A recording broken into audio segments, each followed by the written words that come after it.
وزیر اعظم کے سرپرائز سے متذبذب وزراء اور فکر مند رفقا بھی لا علم۔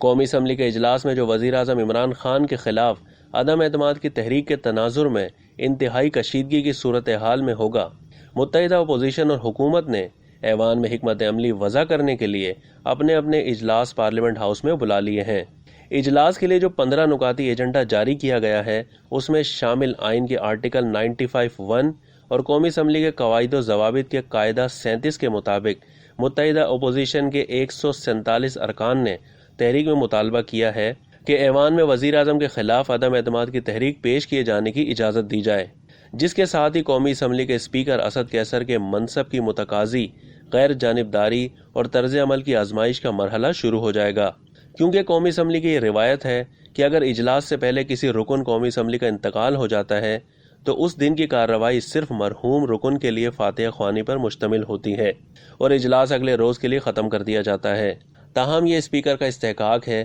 کہ وہ موجودہ صورتحال میں پارلیمان کی اس روایت پر عمل کرتے ہیں یا نہیں کرتے۔ تاہم متحدہ اپوزیشن کی جانب سے پورے دباؤ کے ساتھ بھرپور انداز میں یہ مطالبہ کیا جائے گا کہ اجلاس جاری رکھا جائے اور ایجنڈے پر موجود دوسرے بزنس کے ساتھ ساتھ عدم اعتماد کی تحریک پر بھی بحث کا آغاز کیا جائے، جبکہ اسپیکر فاتح خوانی اور مختصر وقت کی کارروائی کے بعد اجلاس ختم کرنے کا اعلان بھی کر سکتے ہیں۔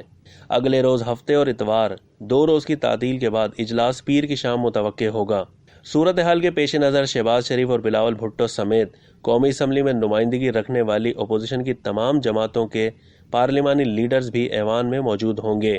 تاہم ابھی تک حکومت کی اتحادی جماعتوں نے حکومت سے وابستگی تبدیل کرنے کا واضح اعلان یا فیصلہ نہیں کیا، اس لیے وہ ایوان میں اپنی پرانی نشستوں پر ہی بیٹھیں گے۔